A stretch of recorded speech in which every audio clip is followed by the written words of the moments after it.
Welcome to Every Album Ever with Mike and Alex. My name is Michael Mansour, and I'm joined, as always, by my broken-footed co-host, Alexander Volt. Say hello. Hello. This is Every Album Ever, the podcast where we listen to every single album in the world, one artist at a time. That's usually a new discography per episode, except for singles episodes like this, where we usually cover a new album that came out this year or something completely different and themed, like this one. What's happening? What are we doing? We're going to do our top 10 albums that we discovered by doing this podcast. Hell yeah. Our top, a lot of what we've covered in our 100 and some odd, 60 something, 70, whatever we're at, covered a lot of discographies. A lot of those we were familiar with, a lot of bands are familiar with, a lot of them brand new. And this is a nice little warm episode of giving it up to the things that we discovered through this stupid, exhausting hobby that we've been doing for 4 fucking years. I'm not bitter. It is crazy because I went back and listened to certain segments to Refresh. Little trip down memory lane. We were originally going to do 5. You're like, how about 10? Yeah. And I'm like, I can do 10, and pretty comprehensive history here. Oh yeah, I was thinking 5 too, and then when I went through every episode and picked out the ones, there was just too many, and a lot of them, like, how often are we going to be doing episodes like this? We might as well give it up to all the ones we can find. Just knock it out. And some of these artists aren't the most popular, so I think it is smart to throw it in with more popular artists. A lot of these are like really well regarded and famous, but I just never got around to it. Yeah. And it's like, there's a high probability we would have gotten around to these albums at some point. Mm-hmm. We just didn't until starting this pod. Yes. We were forced to listen because of the pod. It is actually crazy how many of these albums I still listen to, and who knows if I would have. That's a big part of it. It was because there's a whole bunch that, amazing albums that I never would have heard except for this pod, but I had to just pick my favorite ones. Out of all, there was so many great ones. There's a million of fucking incredible ones that I didn't list. These are just the ones I just kept coming back to the most, the ones that left the longest lasting impression that I feel like are going to stay with me for the rest of my life. I think 10's perfect for me. I don't know if I could do a part 2. 10 is... I don't know if I can come up with an extra 10. I definitely, you know what? I definitely cannot come up with an extra 10. Yeah. There'd be some diminishing love at the end. But I guess, might as well start. We're not ranking these. I don't know where you're going. I'm going in from chronologically from the episode number. Just like... Oh, okay. So I have it in episode number, and so our viewers don't get fatigue. I'm gonna go back in time first. I'm gonna start in the early days. So was I. Yeah. Okay. Perfect. Yeah. Perfect. We should talk about these things. Yeah. I'll throw out one text with some vague guidelines, and then we figure it out on camera. Yeah, That's usually how it goes. It's fun. All right, you go first. Okay. Let's go. Episode 25. Cocteau twins, Garland. Cocteau twins. Sorry. Is it Garlands? I believe it's Garlands, right? I love the first album. Yeah, there's an S. Garlands. I love it so much, I butchered the name. Get Jeff Garlands. Dude, the first album, right? Yes. My favorite of the Cocteau twins albums. Yes. I thought they were more, going into it, I thought they were more like a trip hop or like a Portishead type band. Before hearing them, you mean? Yes, before listening to them. So I was really surprised to stumble upon this goth, I'll say masterpiece.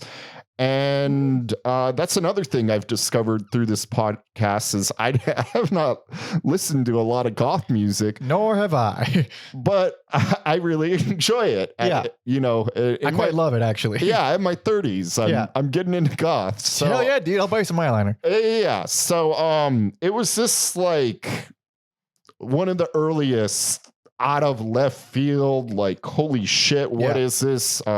I was listening to it on the way here. It was, I love how atmospheric it is. I love how kind of metallic the very metallic. Yeah, and it was one of the earliest examples of just a lovely treat, and yeah, just an amazing album that I wish was recommended to me earlier in my life. Yeah, people for Cocteau Twins, aside from hating us about it, they usually have different albums they would recommend. And the fact that that album was both of our favorites, I think, was already like alienating to all the fans, and the reason why people didn't like that episode. Yeah, no, they have a very interesting, diverse discography, but that's the one that just stuck with me 4 years later. Yeah, and it's also like the only post-punk sounding album.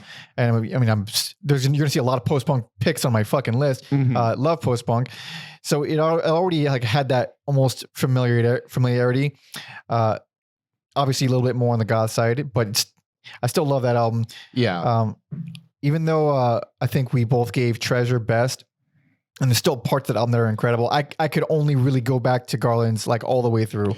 Yeah. I could go back to a few albums, but it's Garlands that like found its way into my heart. So. Hell yeah. So episode 25, check that one out. Please and thank you for my first pick. I believe that is episode 21. Midnight Marauders by Tribe Called Quest. Oh shit. I never heard Tribe before this pod. Everyone in the world has heard Tribe. Yeah. I never heard them. And it was like it was the first band where I was like, oh, this pod rules, dude. Yeah. I'm finding all this shit that I never would have gotten around to out of laziness or whatever, aloofness. And then that one, and even though like the last album was like probably the greatest reunion album ever made, Midnight Marauders is one that has such a sorry vibe to it. It has such a like in the way it's paced and the way it's flow, the way that the robot woman voice kind of interrupts the songs every now and then. It has this theme to it. It has this overall feeling to it. Plus the song just fucking rule. I showed this shit to my mom who hates rap and she'll like it. Oh yeah, that's always like Tribe's thing is even though they cuss, like you can show it to older people and there's all these like crazy jazz samples. Yep. Some of the best samples. It has like this retroness to everything they do essentially. Obviously their whole stand-up bass proclivities is a good example of that. But I went back and listened to it because I thought like, I remember loving this album for a good period, but I haven't heard it in a while. Maybe I don't still. And within seconds, like, yes, this just feels great. I couldn't turn it off. Award tour. So goddamn good. And the way it starts, because was it Steve Biko? Steve? Yes. However you pronounce that. How do you pronounce it? Steve Biko. Yeah, Biko. The way that song ends and Award Tour starts, it's this beautiful blending. And then, the very first seconds of Award Tour has that snare hit where just sort of like, it's like almost like it's revving up the song. And then when it feels so good. It feels so good. It plays so goddamn well. One of the best hip hop albums of all fucking time. So goddamn good. Yeah. I'm always like... with rap groups, I'm always like, oh man, I feel like Mike can go either way. And your love of Tribe is one of my happiest. I would call it an accomplishment. Yeah. And also, I'm assuming it's not your pick, but this the fact that you called it on that Run DMC album I hated, but apparently it. Down with the King. Is it Down with the King? It was like one of their 90s albums, and I was like, I do not like this. And then I heard it like used in a movie, and I'm like, oh, fucking Mike, he nailed it. Dude, Down with the King. Dude, I swear, man, I fucking love that song. And I'm not kidding, that almost made it onto my list. Down with the King almost made, just because like the first half of it is just, I say flawless. The second half is a little bit weaker, but goddamn, including the title track, it's so good. That's why fresh ears are good sometimes. Because with the thing, especially with that Run DMC period, like the whole point, the reason why it was so unpopular is because it wasn't what they did. They would think, oh, they're trying to adapt to the gangster rap thing, and that's not who they are. There's no fedoras and fucking Adidas anymore. It felt like they were trying just. Like phony, they were faking it. Yeah, this little phony left turn. But as a dude who doesn't give a fuck and had no idea about anything, I'm just hearing the tunes, brother. Exactly. I like them tunes. Yeah. Snuck that Run DMC one. Hell yeah. What you got next? My next pick is episode 59, The Gun Club, Fire of Love. Shit, that's solid. Dude, that kind of similar to the Twins, where they go in a very different direction, although I was not really a fan of the Gun Club. No, not me either. I appreciate them, but Jeffrey Lee Pierce can't sing.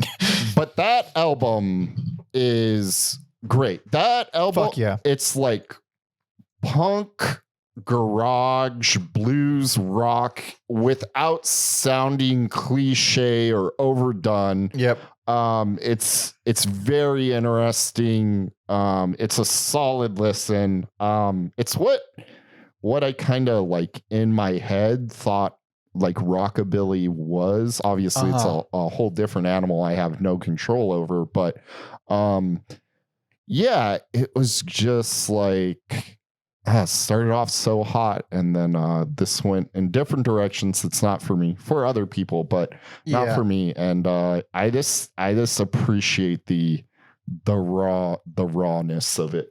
That album absolutely rules. I mean, it's like the only, like, I don't want to say the only punk album because they're punk for a long time, but like the only it fits in with other punk bands kind of album. Because for like the biggest takeaway that I got from it of why that is because on that album, he's punk singing. He's like speak singing. He's not really trying to like hit the right notes. It's more like attitude and saying lyrics. The way a lot of punk bands do. And it fit really well. And then by album 2, I already forgot what it's called, which is also fun. Miami, I think I forgot. Yeah. That's the one. That's the one people love, but yeah, it was Miami. Yeah. I don't know how I remember that, but on that album, then it shows on that album you discover he can't sing at all. Like he has the worst pitch, and as the albums go on, he gets significantly better as a vocalist on a technical level. He learns how to sing properly, but he has no pitch. So he's hitting wrong notes on every single album. And Fire of Love is the only album where he's not trying to hit notes. So it sounds amazing. Yeah, I think also being I don't want to say it has like low production, but the more raw, rock and roll feel to that album. It wasn't as Stevie Ray Vaughan as he would become later on. No, and yeah, I just think of like how many bands we covered that try to incorporate blues music, and it's just not. Sometimes it works. Yeah, there's the only thing I could pull out top of my head is. All them witches who are like, you feel that blues influence, but they are a different thing. And obviously like a White Stripes works for me, or on the garage you said, or CCR, but oh yeah, of course. Yeah. Solid album. Yeah, it's a strong one. I was glad to catch you off guard with that pick. Oh yeah. This is already fun. Yeah. My next pick, it should come as no surprise. 5 Leaves Left by Nick Drake, episode 35. Hell yeah. Another Alex work right there. I could have just shown these to you in real life. Yeah, seriously. But no, to listen to the whole discography and talk about them at length. This album, as soon as I first heard it, I knew it was a special. Nick Drake is special, but that album specifically hit me in such a way. I can still go back to it endlessly. Every song in there fucks me up in a very specific kind of way. Even if it's a really nice, happy way, where I said on the episode that I swear to God, Saturday Sun is going to be played at my wedding if I ever get married. Yeah. And I will strong arm whoever I have to make that happen. Still stand by that. And even songs that I haven't listened to in a while, I went back to it and jumped around a little bit because, I've heard it so many times.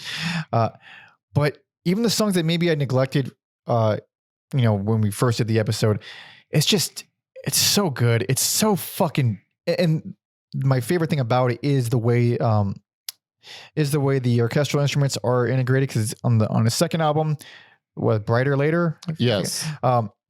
That was way more produced. That was way more, we're going to have drums and we're going to have full bands and everything. It's going to be a giant production. It's kind of an outlier in his very short discography. Short. And you mean Brighter Later or 5 Leaves Left? The one with the big production. Yeah. Because I think you said that was more his producer's idea. He wanted to keep it as minimal as possible. Hence, Pink Moon? Yes, was just a guitar, like the entire album essentially. But five leaves left. That one, I think it is immaculate. It's perfectly done. Where the instrumentation comes in when it needs to fucking accentuate a part. And it's never there because you expect there to be a whole band or a whole thing. It's like, it just sort of, like for a string section on one song will just kind of glide in during like, a refrain or something. And then it'll just kind of ease its way back out and it'll go back to whatever it was doing. It comes in when it needs to. It's extremely tasteful. It's heart wrenching. It's so fucking beautiful. Every song is amazing. I've met like an actual friend of mine because she found that episode just in the ether. Oh, wow. And then now we're friends because like it's like this album makes friendships. It's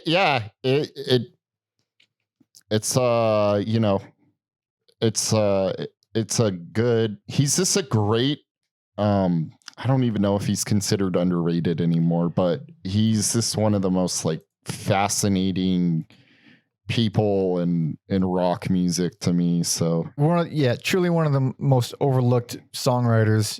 I mean, the man just had an ear for not just melody, but like, oh wow, that's a beautiful section that I never would have seen coming in this kind of song.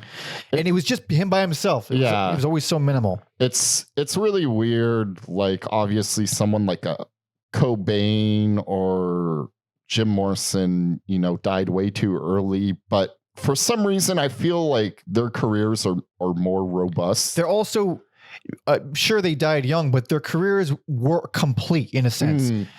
Whereas you could look at that body of work and be like, that's a fucking body of work. And Nick Drake had 3 albums, but he left so unceremoniously. Yes. He died in such a fucking quiet and sad and like, oh man, that dude just didn't have it in him. In a very Nick Drake sort of way. Yeah. But yeah, this one of the artists where I'm like, we truly were robbed of greatness there.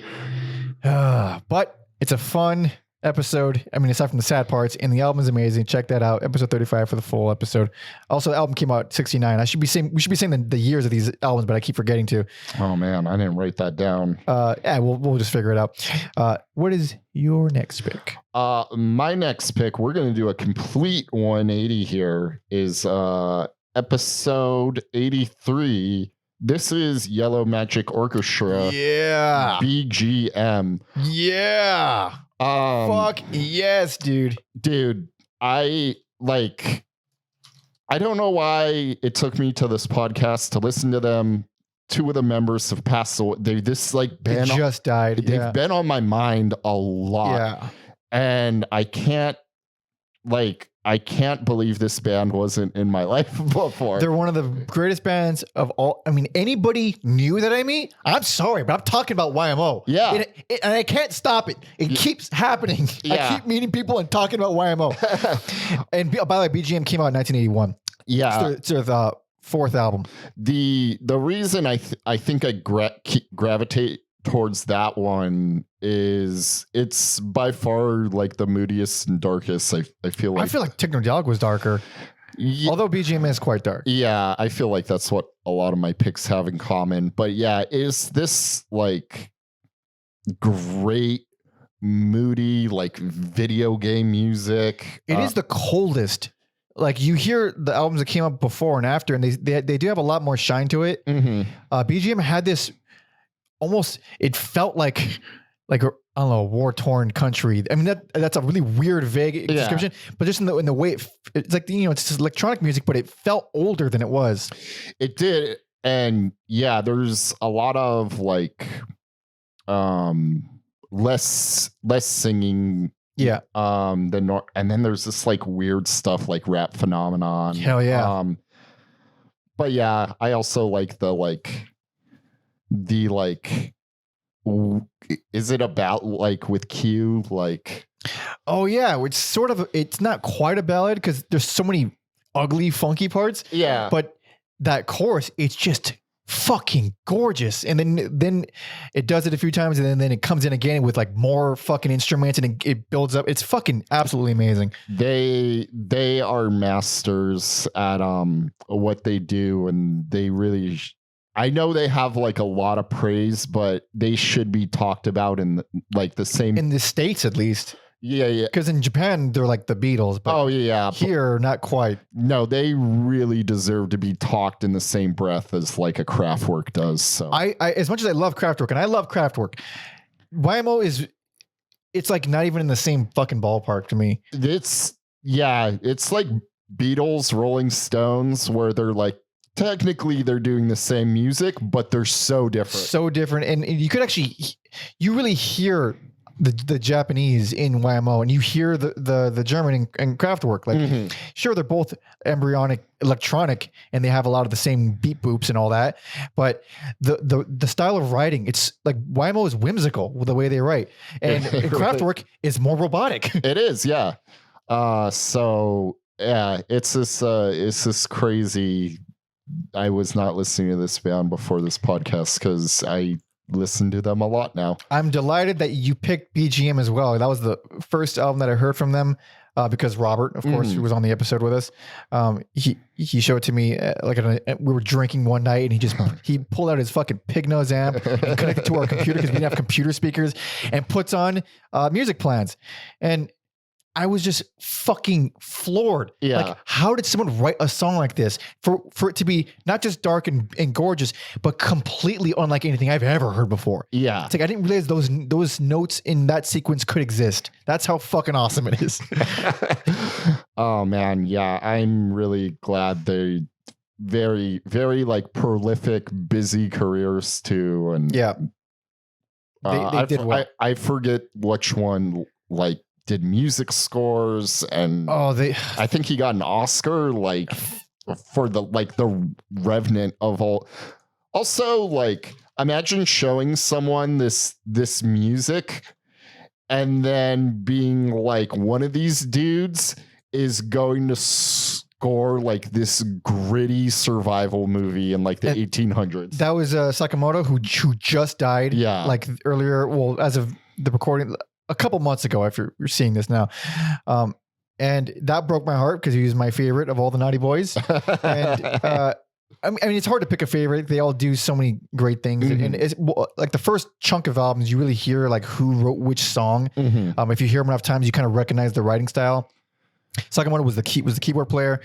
And yeah, he just had such a fucking awesome underrated career, even because I like to think of myself as like pretty savvy on movies, and I never really heard anyone talk about his influence on film, but big influence on film. YMO is just one of the greatest bands to influence everything that we know. Yes. And maybe you don't know where it came from, or maybe the band you like didn't get it specifically from them, but they got it from someone that got it from them. Like they just have this weird overarching connection to everything. Also, not on this album, but like if you don't like Firecracker, you're out of your fucking mind. It's one of the most fun songs you can literally show to anybody. Yeah. It's so perfect. It's a cover, but their version is the version. Yeah, I don't care if you're 5 or 75. Yeah, it's a fun song. Absolutely. That was on their first album. Yeah. I believe it was self-titled. Hell yeah, amazing pick. I'm excited for that. My next pick comes from episode 66 in the Nightside Eclipse by Emperor from came out 1994. I almost picked that one. Hell yeah. Fuck yes, dude. So that was one of the most fun episodes to do because it was the first black metal band we covered. Yes. And not just any black metal, because we've covered black metal bands since, but never Norwegian black metal, like the first wave of black metal. Yeah. I think that's what it was. And Emperor was right in the fucking thick of it. The drummer was a murderer. He's one of the many murderers that came out of that scene. And it gave me an excuse to go ham on all my Norwegian black metal knowledge, because I had just recently read Lords of Chaos. Yep. And I was like, we're talking about this. We're not doing an episode on Burzum for at least 6 years. We're talking about it now. Yeah. Or Mayhem or whatever. So it was super fun to just dive into all the insane, crazy history.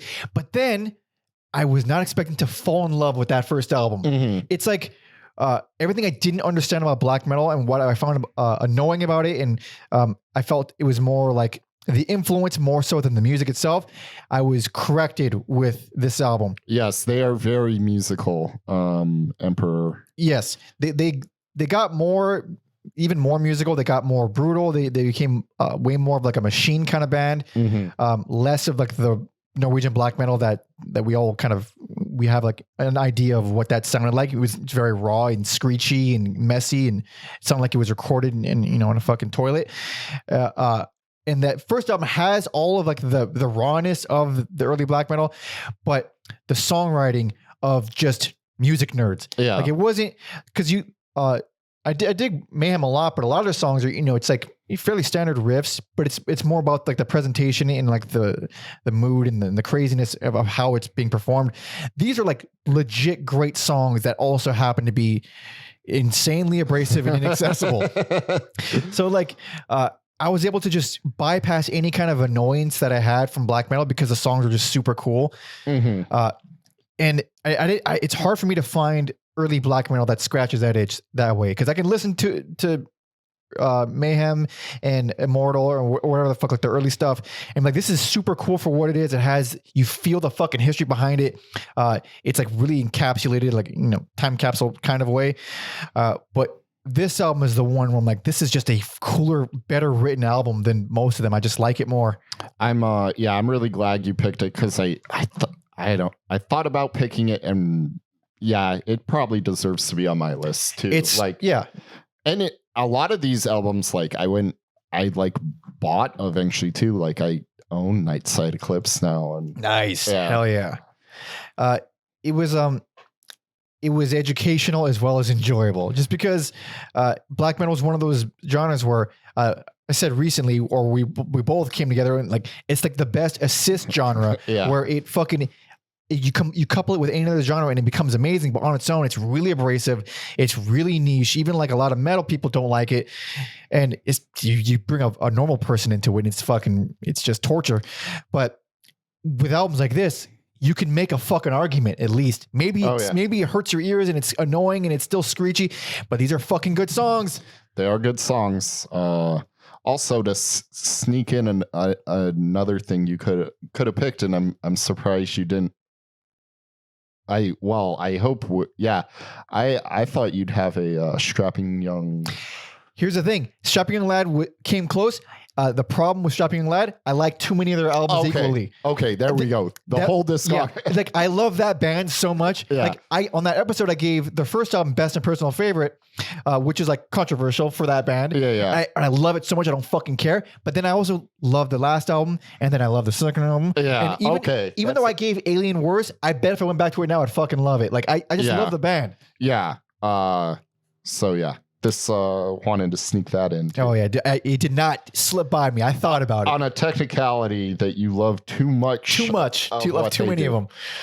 What's your next one? My next pick is episode 98, Faraquet Medications. Shut the front door. Oh golly. Yeah. Which album? I'm going to go with Medications, Your Favorite People, all in one place. Nice. Fucking nice. Although the Anthology was also by Faraquet was also a contender, both really good Very albums. Good. It's our only episode with two bands in one episode because they share basically every single member. Yeah. So yeah, this band just came out of nowhere. Requested by Drew. Hell yeah. Neither of us knew anything. Like, yep. They're a Discord band, I believe. They are a Discord which band. Which caught me off guard. Yeah. And just going through some stuff at the time of recording that. I hadn't revisited it in a while due to that, but it was just like another band where I'm just like, how have I not been listening to them? Yeah, and I was especially surprised it slipped by me, considering I'm a huge Discord fan and I'm a huge post-hardcore fan. It's like, no one's perfect. Like, there's a lot of these fucking amazing bands that just slip by me, and that we found because our amazing fans have sent really great requests. Yeah, this one stuck out for me absolutely. Medications, I believe, had a second guitarist, whereas Faraquet was just a 3-piece. Yes, and I think that's the thing about your favorite people, was it felt a little more like math rock than Faraquet, and to me, I think that was like some of the best drumming they've ever done. Oh yeah, underrated drummer album. Yeah, your favorite people all in one place. So underrated pair of bands too. In general, really interesting stuff. Unlike any band on Discord, probably. Yeah, I don't want to say that because I haven't listened to every band. There's a lot of. I think they had a lot of post-hardcore, but I did hear a lot of it. I will say one of Discord's more unique bands. Yeah, people tend to go for like Nation and Ulysses or Q and Not You or whatever. Like for the later Discord stuff. I never once came across Faraquet or Medications, which I think is not cool. They're so good. This awesome players that comes across in all their albums. 100%. My next pick is from episode 98, Faraquet Medications, Faraquet's Anthology 97 to 98. Hell yeah. Dude. So I'm glad that there's already overlap. I'm telling you, this band rules. So it rules so much. This came together on. Medication stuck with you more. Faraquet stuck with me more. The reason Faraquet stuck with me more is because the 3-piece. When there were a 3-piece, the bass was acting like a second guitar, playing off of or playing against what the guitar is playing. Whereas in Medications, it was the two guitars playing against each other, and then the bass sort of going with the drums, which I felt. I think. I just felt less unique from because a lot of bands have done that. I still love the albums, but Faraquet had this really cool dynamic, and everything they did is all on the Anthology, and it compiles like a bunch of singles and some EPs, or like one half of one of their split EPs, or something like that.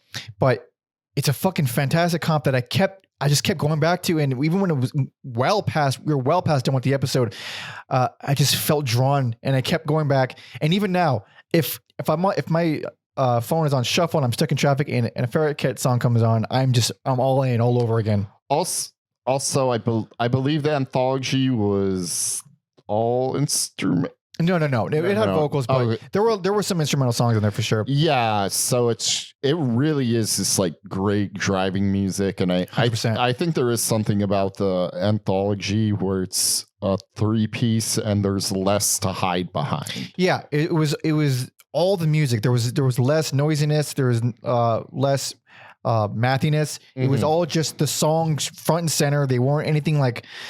They were all special and unique songs, but it wasn't like there was more song than presentation. And because the songs are so good, I found that to work very well for me. But yeah, this album rules. I kind of want to fucking listen to it right now. Yeah, Now I have like so many things I want to listen to on my way back. I know.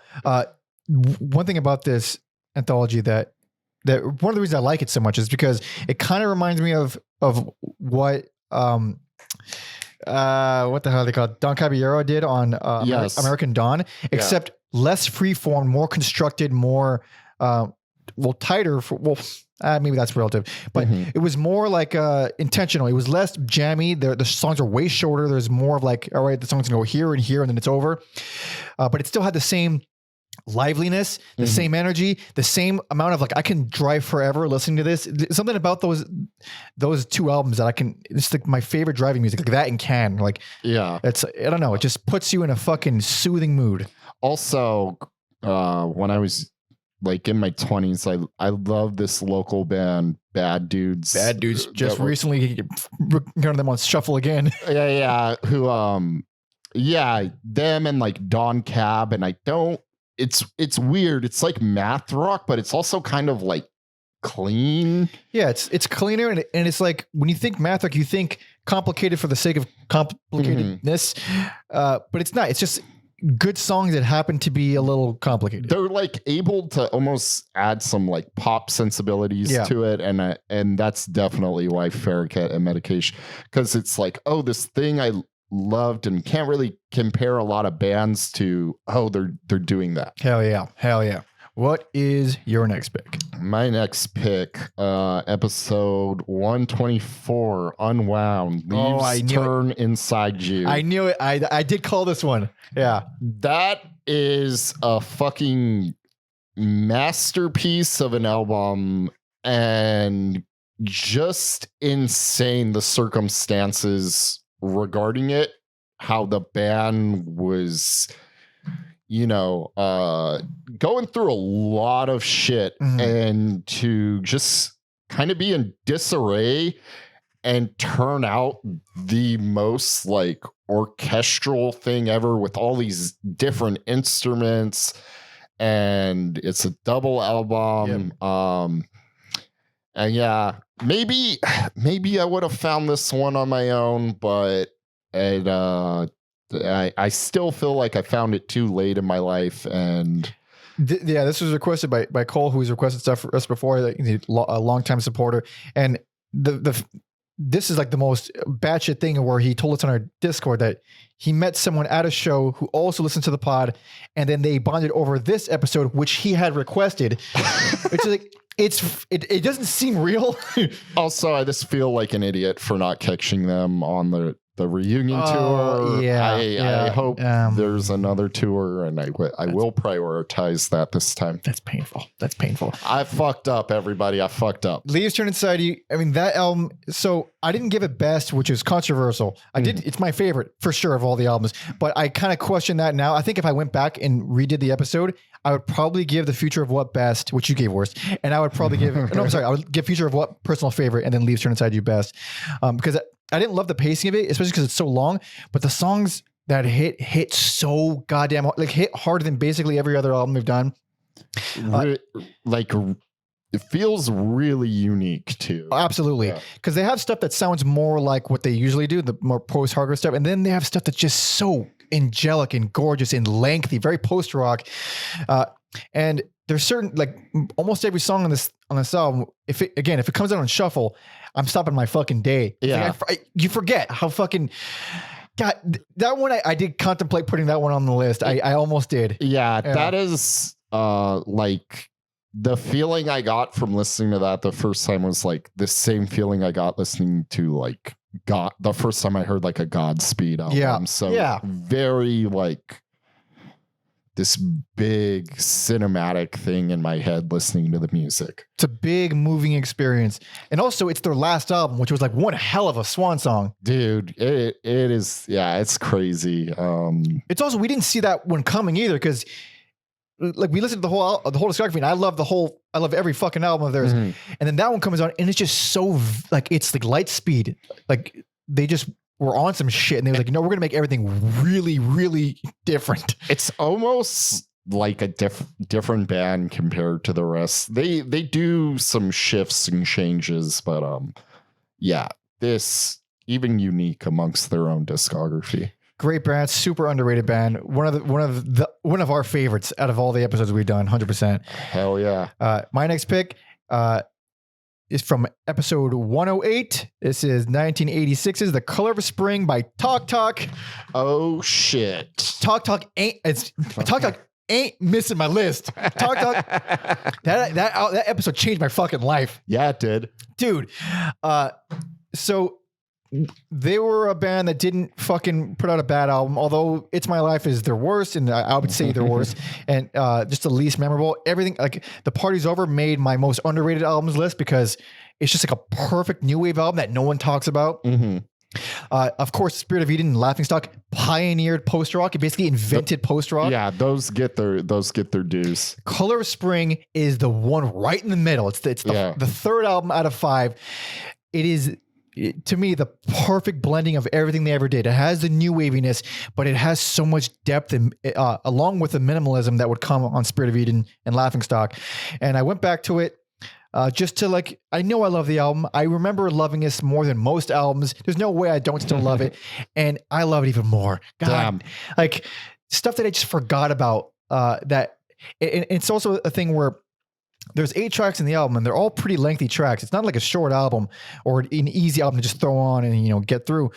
But what makes it amazing is that it not unlike an ISIS, it demands patience. Mm-hmm.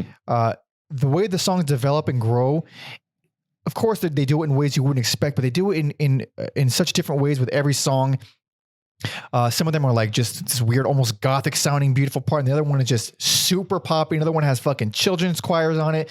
It's fucking lovely. And then the closer is like 8 minutes, and it keeps growing and growing until the final 2.5 minutes. It turns into this fucking, I'm crying thinking about it. It's so pretty. It's so good. You know, this not as like profound impact on me, but hearing you talk about it and like, I guess like seeing how other people react to it, it is one of the few discographies, not album. Like I need to revisit their like whole discography. It's a whole discography worth revisiting. It's like, there's no, let's be honest here. A lot of this, what we do here is a fucking chore. There's a lot of albums we don't want to listen to. Talk was one of like the only ones where I was genuinely excited to see what happened next. And the journey from album 1 to album 5 is insane. I mean, unrecognizable is the understatement of the fucking century. It's like from new wave to post rock. Like how do you connect those? And the Color Spring is where it connects. That's the missing. Well, not a missing link, but you know, I can't think of very many albums. I'm sure there's albums that would fit in with it, but it feels wholly. It's wholly unique and wholly its own, even within this discography. Which is because Spirit of Eden, Laughing Stock can kind of go together. It's My Life, the Party's Over, kind of go together. Yeah. Color Spring is like here's a giant shift. We're taking a fucking turn right here. Yeah, I love it so much. Amazing. My next pick is from episode 126, the Walker Brothers Night Flights. Yeah, fuck yeah. Holy shit. I kind of knew what the Walker Brothers were going into this episode. Yeah. This keep on chugling. And then I get to Night Flights and holy shit. You want to talk about 180s a band does. Oh my God. And that's, again, it's another last album. Huge fucking turn. Huge swing. They were a cover band before that. They were a fucking cover band. Pretty much. This traditional 60s pop group with the orchestra. Yeah, like Baroque pop or maybe Baroque pop. I forget what the right term is, but yeah, country western influenced. Good singing and fucking cocaine infused disco music. This comes out of nowhere. The electrician comes out of nowhere. That song fucking... That will change a person. That song will change a person. It is just like, it's one of the few things where it's like, if you don't like the Walker Brothers, but you're like into like synth stuff or electronic, like you just need to listen to this one album. Really? I mean, that's like the only album I can go back to. I mean, I like the rest of the stuff, but it's a lot of covers and it's a lot of like the specific type of thing. It's beautiful, but it's what it is. It has its place in time. Night Flight, it transcends time. It transcends. It's fucking weird. It's like, so we're talking about Unwound and how they had this, they had this a pretty like trackable discography, and then they take a shift at the very end to go wild. This is like this dude discovered all the drugs at once and then made an album immediately. Pretty much. It's just almost having the context of what the band is and then listening to it makes me like appreciate it more. Absolutely. But it's like a great piece of like dark synth disco music, and yeah, it's so unexpected. Completely unexpected. I think it's their only album with no covers, right? Yeah. So, I think we talked about that where you're like, in a lot of ways, this is the most Walker Brothers because there's no covers. Exactly. It's the only pure Walker Brothers. The thing is, so when I saw that before hearing it, I saw that it's the only album without covers, and I thought it can either be absolute dog shit or fine. Yeah. There's no way it's going to be wild and amazing. It's wild and amazing. It's wild and amazing. Yeah. So, what a ride. What a ride. Man, that was Still, never could have saw that one coming. If you're going on blind the way we did, never could have saw that. Yeah, I don't know about like Scott Walker's solo stuff. I think it's more similar from what I've heard. Yeah, I know he's done stuff with Sun, but even then, I was not expecting this, and it's good. It's good ass music. It's good ass music. My next pick comes from episode 113. That is 1980s In the Flat Field by Bauhaus. Oh, Bauhaus! Dude.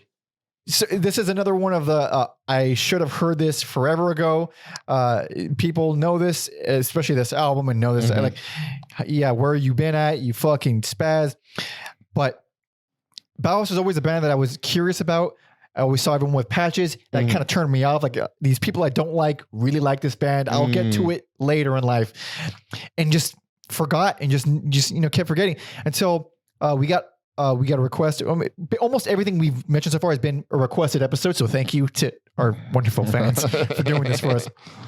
But this one was finally requested. I'm like, okay, perfect. An excuse. I have no way out of it. Yeah. I have to fucking listen to this band. I will gather an opinion, and then the first fucking album. It's just a goth post-punk fucking masterpiece. I almost thought this almost made my list, but I'm probably lying to myself, but I'm like, I like to think I would have found this on my own eventually, but I like to think that as well, but I didn't. This for sped it up so many years that I felt like maybe I would have. I'm sure maybe I would have. But it probably would have taken a friend at least to like force it onto me or guilt me. But again, goth music just fucking rules, dude. That's where it's at. Dude. And like the fact that Bauhaus is, very much like a pioneer of goth, but in the Flat Field, it feels so like when you think of goth, you think of like The Cure, you think of like dancey and dancey and sad and synthy, but gothy. This is like brutal post-punk, like gritty, brutal post-punk. There's no elements of pop music. No, I mean, there's the worst song on the album to me is Small Talk Stinks, which I hate that song. And it almost made me take out the whole fucking album. But like that one has like some weird campiness to it. But everything else is so, again, it's very gritty and dirty and twisted. Like I think it's a God in the Alcove, God in an Alcove. I can't even say those words, alcove, where it's like, oh, this is bordering on sludgy, where it's like really twisted and fucked up and slow and punishing. And the production of it is insanely raw and kind of shitty. So it kind of builds this whole mood for it. It's fucking amazing. It's absolutely one of the best post-punk albums ever. Could see why it was so influential to goth and all that. Absolutely, genuinely morbid. I'm another album I'm glad you picked to clean up my loose ends, dude. I was going back to it a little bit. I didn't go back to all these albums, just a few, but I did go back to this one. And while listening to it, I was like, "This is rad," and I started getting a little high. And as I was getting high, I was like, "All right, I'm gonna go to this thing." I don't remember what this song sounds like. I forget what song it is now because I was high. But I put it on. I'm listening to it and it opens up with a clean guitar riff by itself.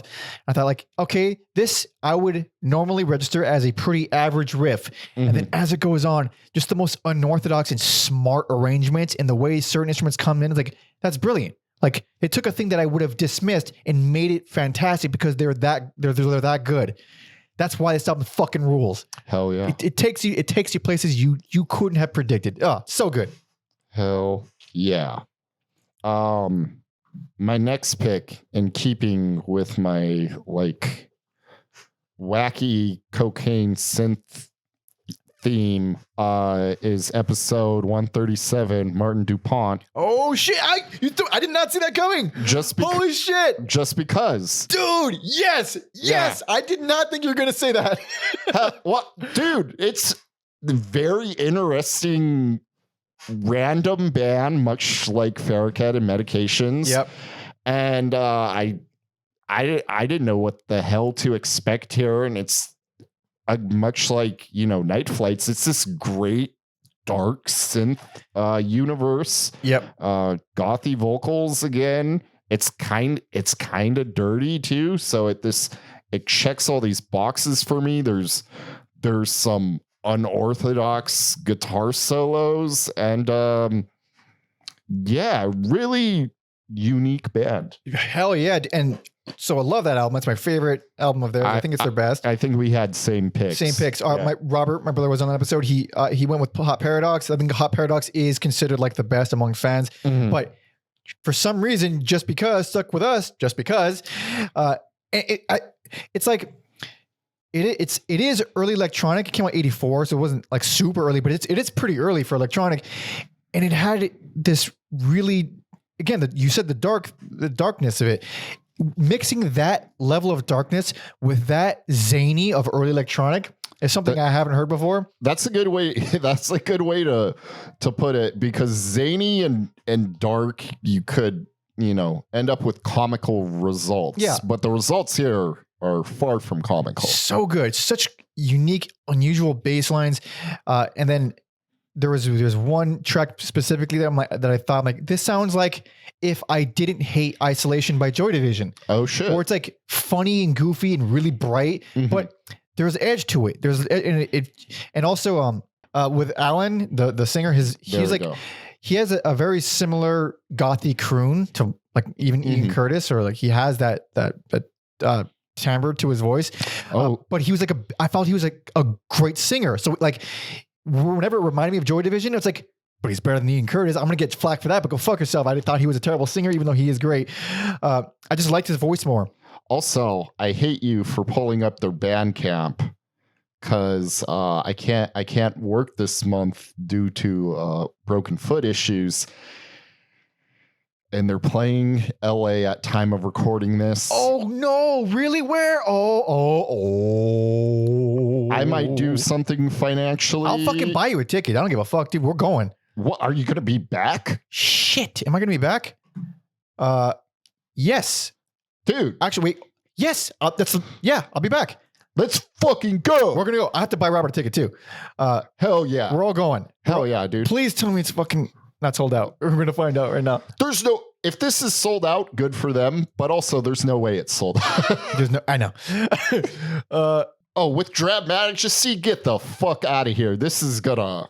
Oh, it's gonna slap. So we're fucking absolutely gonna see Martin Dupont. Hell yeah, dude. Oh yeah. So that lines up perfectly, because in the episode, Ellen was kind enough to answer our boy Tom Osmond, his questions, and gave us a bunch of insight into the band, exclusive insight. And one thing they said was like they're gonna reunite.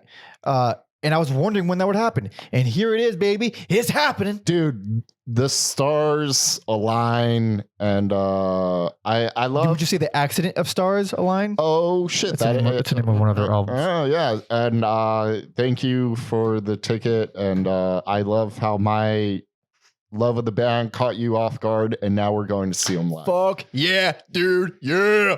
All right. Hell yeah. I'm excited for that. Dude, this month, so many fucking awesome things are happening. I am going to be all over the world and apparently going to be back in time to see fucking Martin Dupont. That's awesome. Hell yeah. Shit. Welcome back to LA, Martin Dupont night. Hell yeah.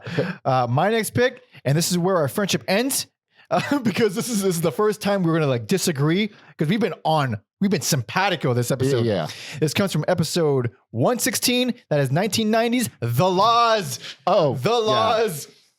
Dude, you were not super jazzed about it. It's their only album. There's a whole bunch that we talk about on the episode.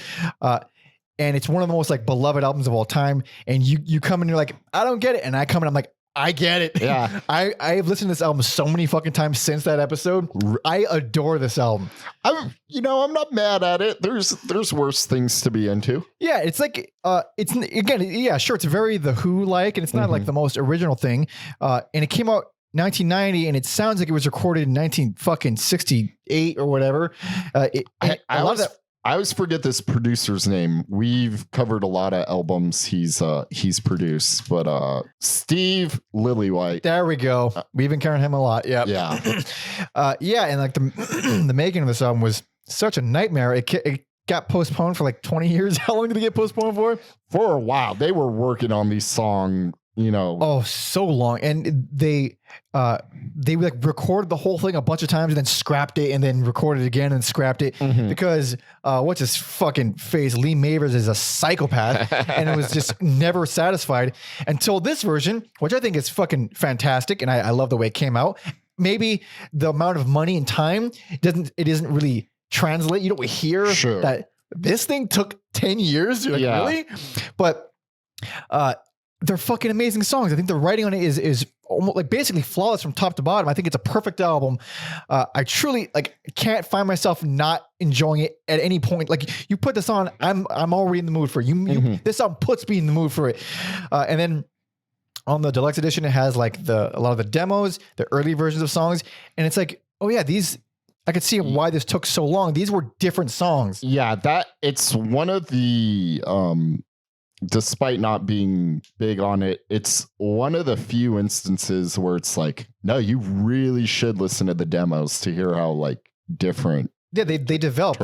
They grew and they changed. Like they went from being really garagey and kind of raw and really like 60s garage rock into this way more alternative Brit pop. Yeah, more Brit poppy.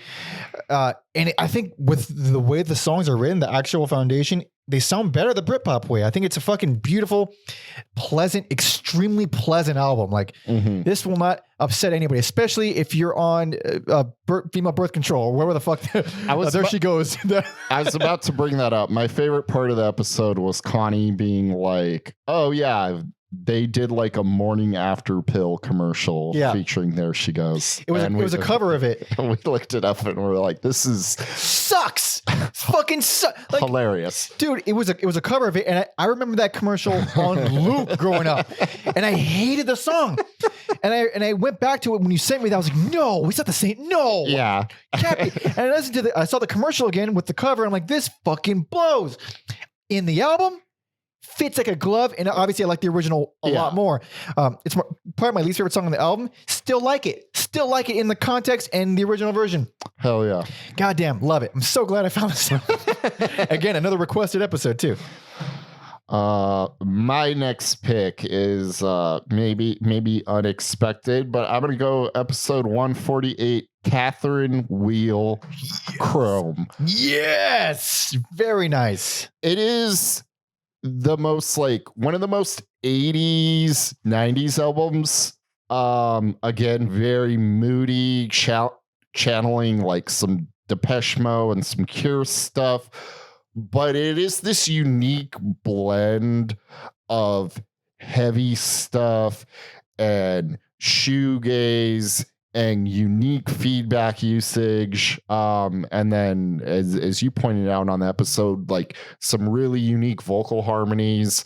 It's a band I didn't walk away loving, but these first two albums, particularly Chrome, is great. Chrome is fantastic. That one leaves an impression that you can't really deny.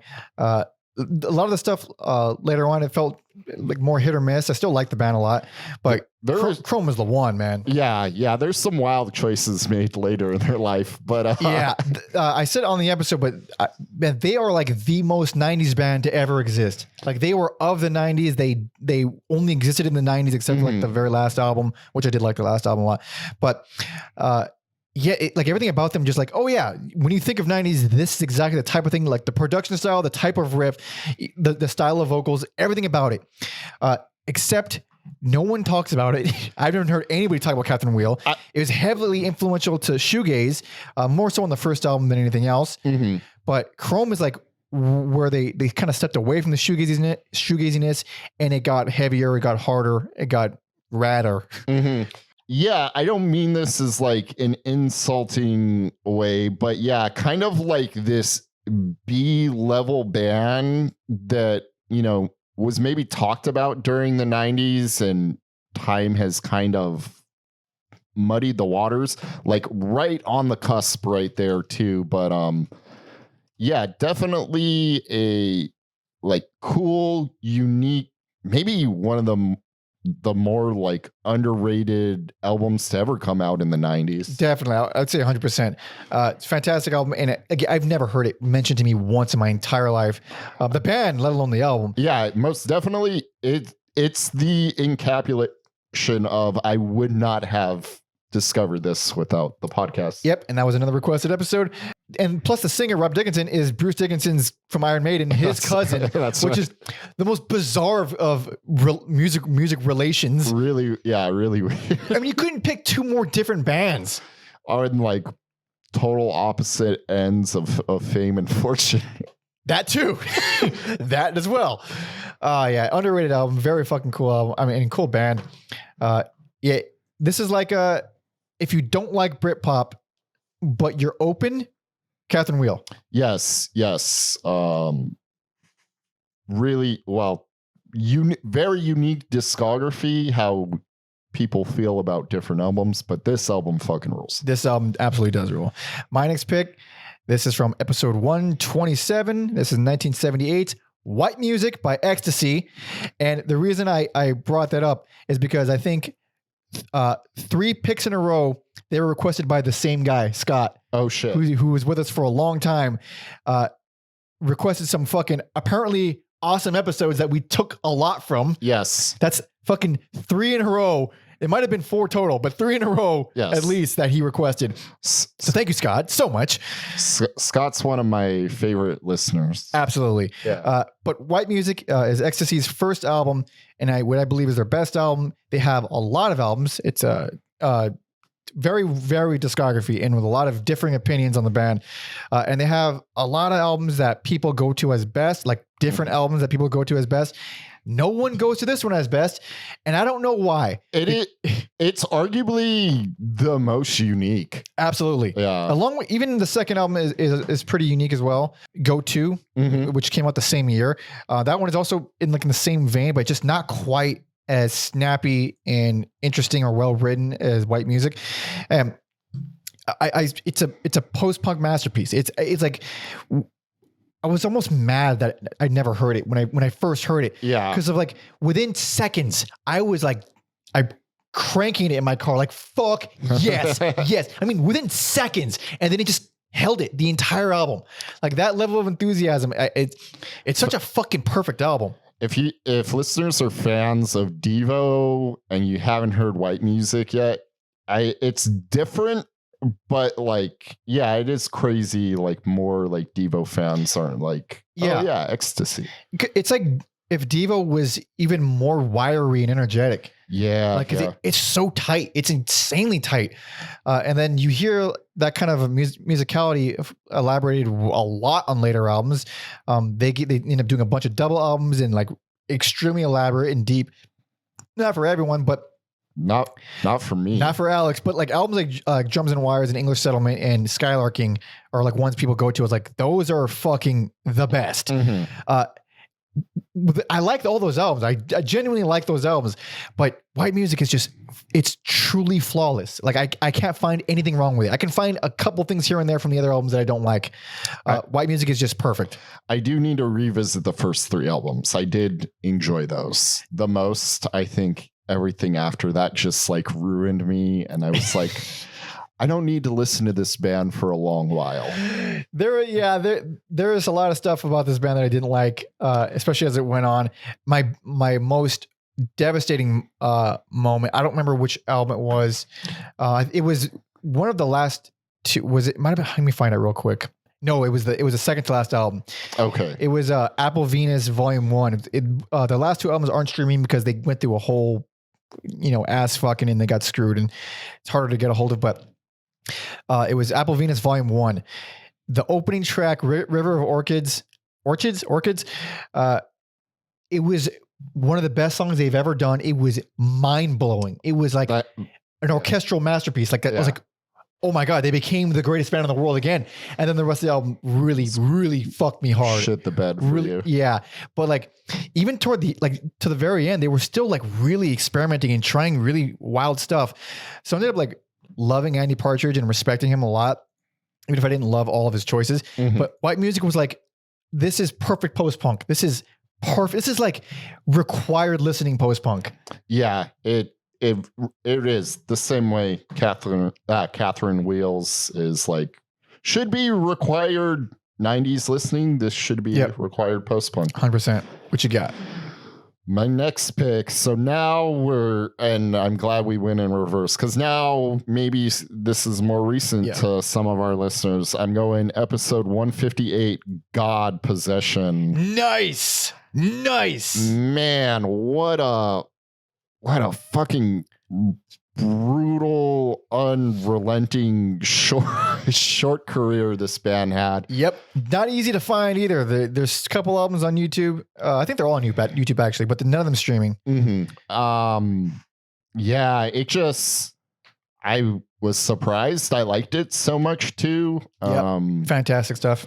Because it's like, I like a lot of noise rock, but not all of it. So, and yeah, this is awesome. It's like it's beyond noise rock. It's into more. It teeters a little bit into industrial, but definitely goes into like punishing heavy Swan style of metal, quote unquote. It's not quite metal, but really unique bass sound on that album. It's like metallic. There's saxophones. Yep, John Zorn. Yeah, there's saxophones on it. It's just one of the craziest like noise rock albums. If you're a fan of the Jesus Lizard, Swans, Scratch Acid.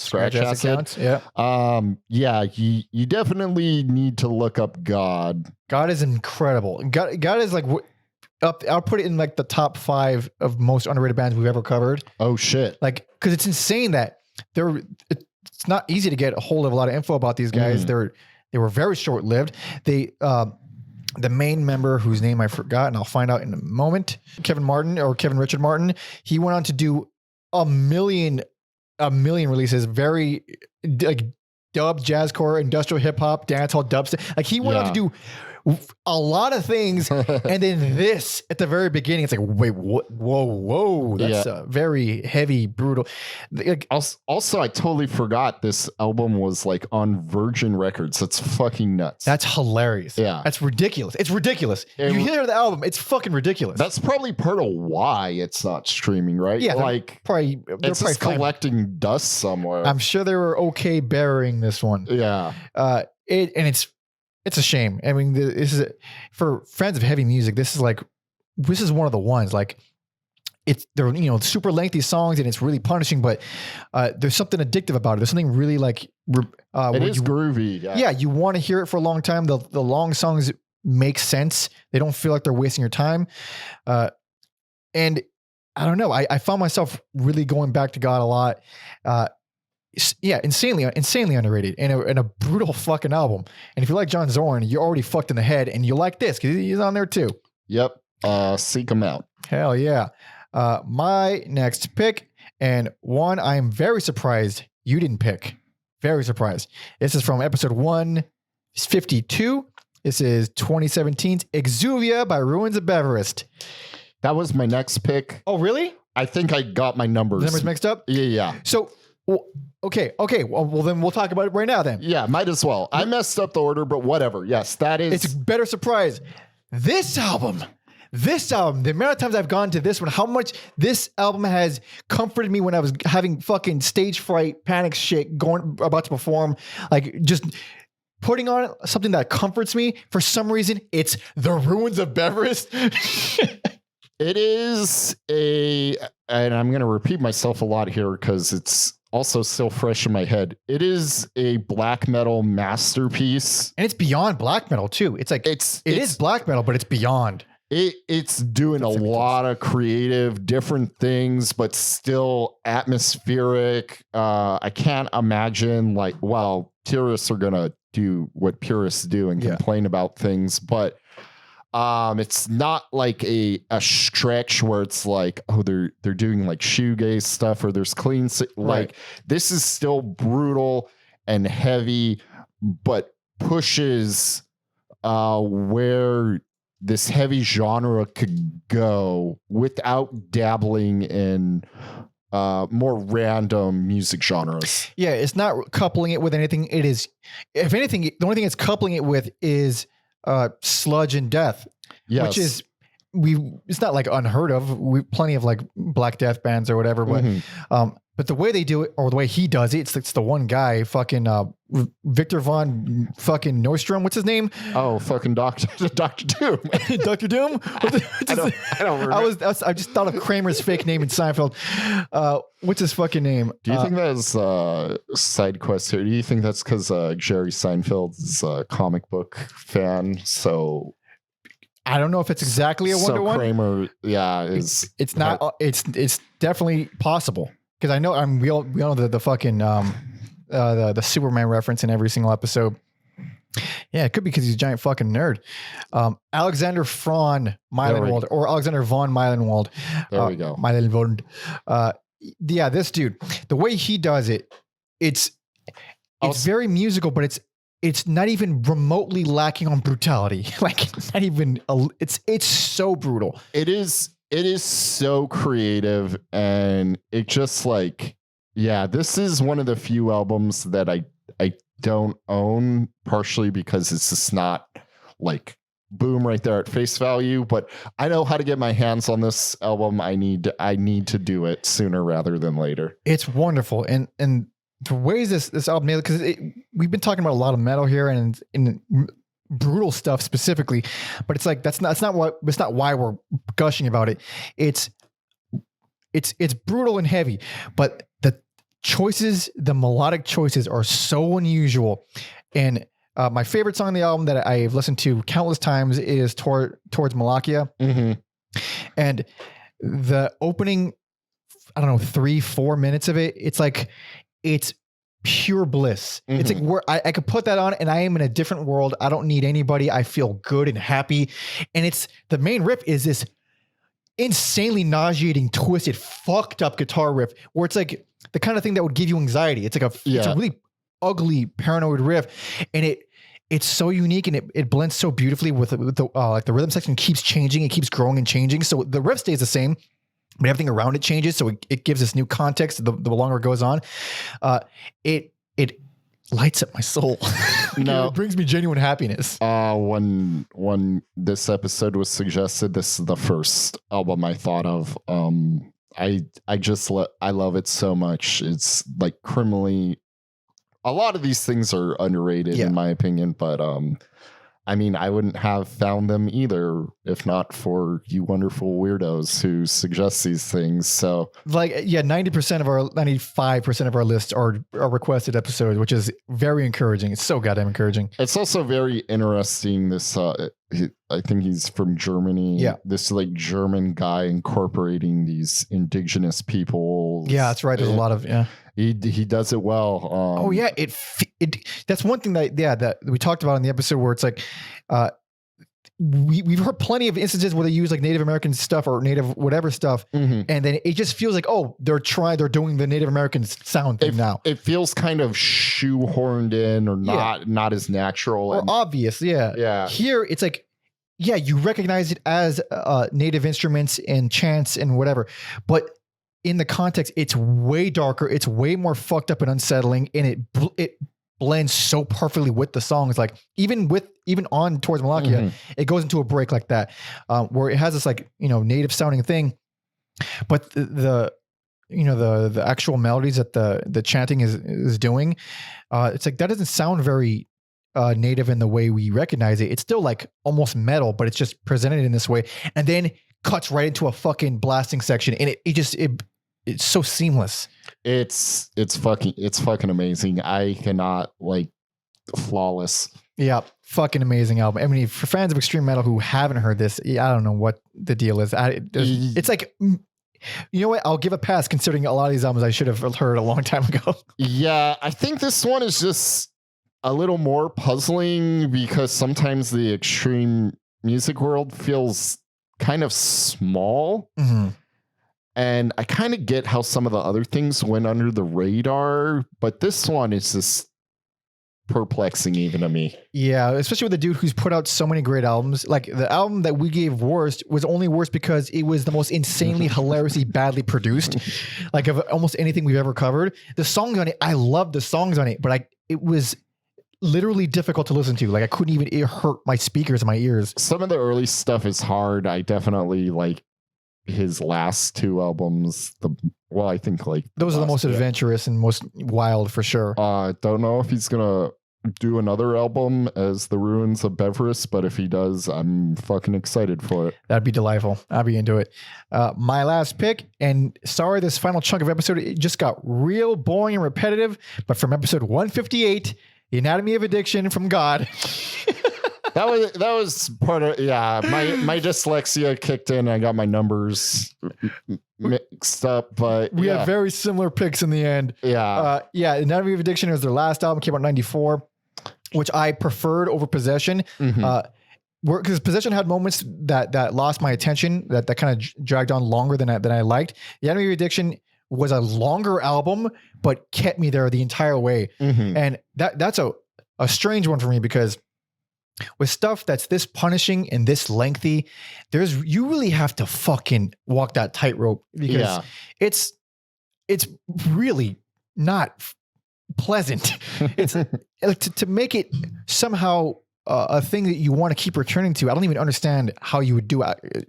Scientifically, I have no idea how it could be done. At face value, I think we talked about that too. Like, why do we enjoy this music? I can't explain it. I can't give you an answer. It's just so satisfying. The songs on that album are so satisfying, and they are deceptively diverse on that album as well. There's a lot of different feels and moods, even though it's all very punishing and loud.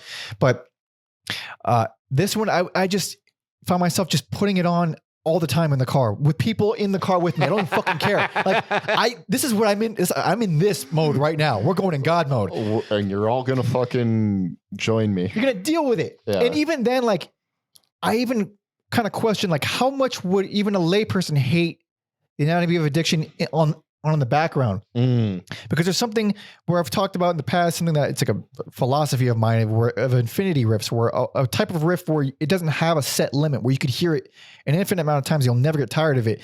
And I can't explain how it becomes that way or what makes it that way. But somehow certain albums just have it. Certain more songs than albums have it, but this album fucking has it, where put it on for 3 hours. I don't care. It's fucking awesome. I'm stuck in traffic driving to Glendale, miserable, but I listen to the whole album and it just fucking flies by.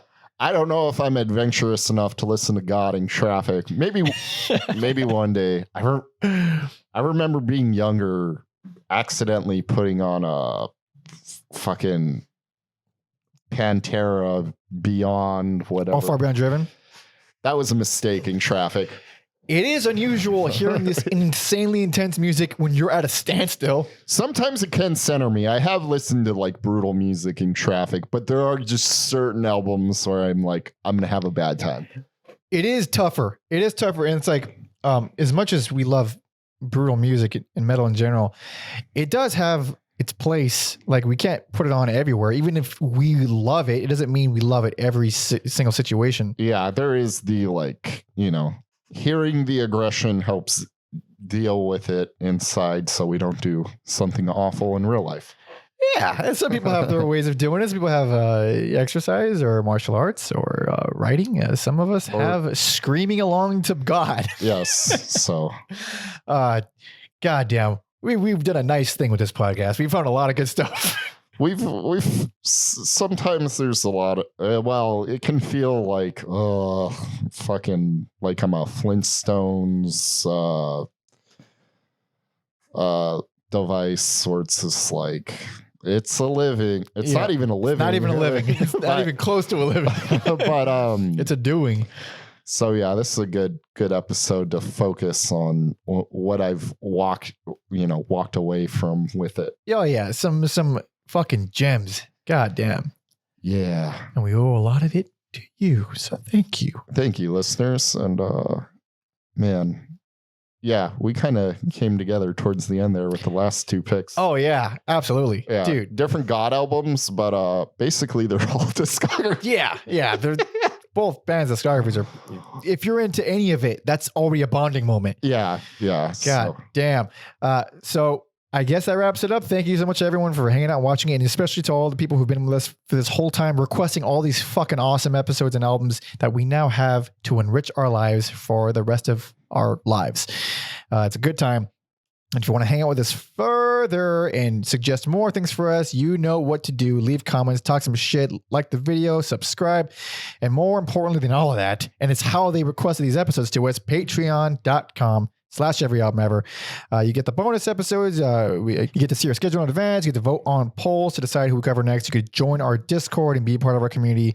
And it's also where we pull out our EAE singles episodes, topics, and albums or whatever. You just throw all your suggestions in there and we pick them out. And if you're tier 2, if you're bigger than Jesus, then you can suggest a full discography for us to cover on a full numbered episode, like basically almost all of our picks. So go there, do that. Hell yeah. Thank you. While we're talking about tiers, I just want to, because since we're, talking about the people who support us, I want to give a shout out to Chase for joining the Lemmy's Mole tier. Hell yeah. Hell yeah. He did a while back, but I've never stopped appreciating it. Even if it was for only 1 month, amazing moment. Hell yeah. Yeah. Dude, yeah, the Lemmy's Mole tier, it offers nothing bonus. It's just if you like us more. So thank you. Thank you so much. And Chase is fucking send us comic books. Cool dude. Dude, great. Much appreciated. Love you so much.